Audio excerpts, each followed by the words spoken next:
नेपाल और भारत के बीच जो क्वार्टर फाइनल मुकाबला हुआ था वो अभी भी वायरल रुकने से नाम नहीं दे रहा। कभी कोई पॉइंट तो कभी कोई पॉइंट। और उसी के बीच में जो यहाँ पे करण केसी के बल्ले को लेकर बहुत से वीडियोस आए थे, बहुत से टीवी एंकर्स ने सवाल उठाए थे। कोई क्रिकेट एसोसिएशन ऑफ नेपाल को दोष दे रहा था, कोई किसी को दोष दे रहा था। अब उसका परमानेंट यहाँ पे जो सच्चाई थी वो बाहर निकलकर सामने आ रही है। नमस्कार, मैं पीएम डीएनएस सिंह और आप देख रहे हैं कमाल है यार।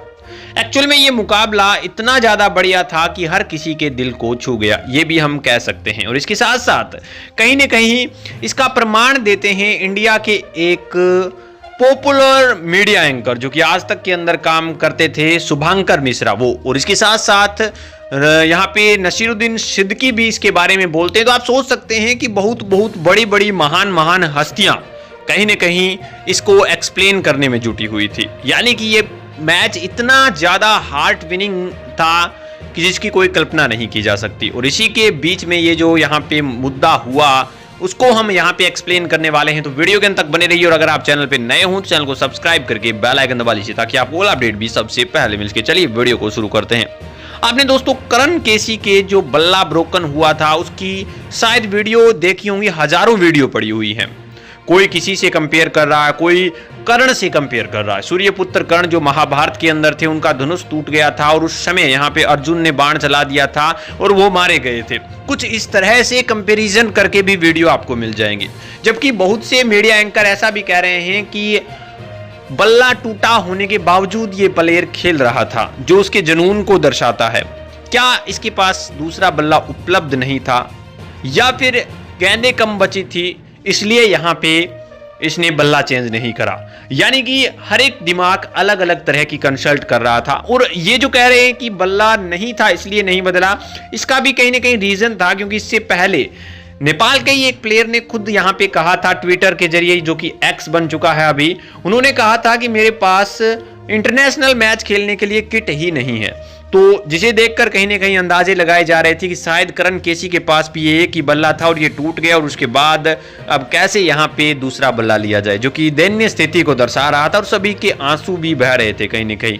और इसके साथ साथ कई ने सपोर्ट भी करा था कि जो नेपाली प्लेयर्स हैं उनको आईपीएल खिलवाया जाए, क्योंकि हमारे रिश्ते बहुत ज़्यादा अच्छे हैं और इनको अगर आईपीएल में मौका दिया जाएगा तो इनकी फेम बढ़ेगी। और अगर फेम बढ़ेगी, जैसे ट्विटर, इंस्टाग्राम, जैसे फेसबुक, इनके ऊपर फॉलोअर्स गेन करेंगे तो इनके पास एडवर्टाइजमेंट आएंगी जिसके जरिए ये पैसा कमा सकते हैं। और इसके बदौलत ये कहीं ना कहीं अपनी टीम को सुधार सकते हैं, अपने क्रिकेट को और ज़्यादा वाइड कर सकते हैं, पॉपुलर हो सकते हैं। ये भी बात कहीं ना कहीं सही थी।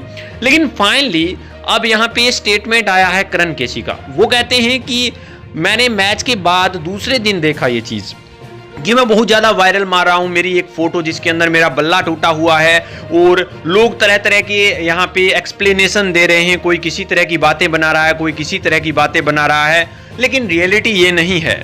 एक्चुअल में मेरे को पता ही नहीं चला कि मेरा बल्ला टूटा हुआ है उस समय जब यहाँ पे क्रिकेट चल रहा था। जब मैं बाहर गया तब मुझे पता चला कि बल्ला टूटा हुआ है। उससे पहले मेरे को बिल्कुल भी अंदाजा नहीं था। फिर मैंने कुछ भी ट्वीट नहीं करा। क्यों करता, इसमें क्या प्रॉब्लम है कि मेरे को पता नहीं चला और मैं अच्छे से खेल रहा था, मैं आउट भी नहीं हुआ।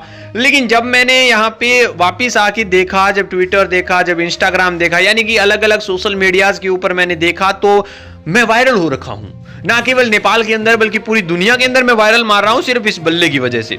और इसीलिए मुझे बताना पड़ा कि जो रियलिटी है वो ये नहीं है कि मुझे क्रिकेट एसोसिएशन ने कुछ बल्ले नहीं दिए या फिर मैं बदल नहीं सकता था। मैं बदल सकता था बल्ला, लेकिन मेरे को पता ही नहीं चला कि बल्ला टूटा हुआ है या फिर नहीं हुआ है। लेकिन जो भी हो, अच्छा हुआ मैं वायरल हो गया, मुझे थोड़े और ज़्यादा लोग जानना शुरू कर दिए। और इसके साथ साथ क्रिकेट के जो नेपाल क्रिकेट की ग्रोथ है उसके बारे में भी उन्होंने बोला कि जिस तरह से हम इंक्रीज कर रहे हैं, लोग हमें सपोर्ट कर रहे हैं।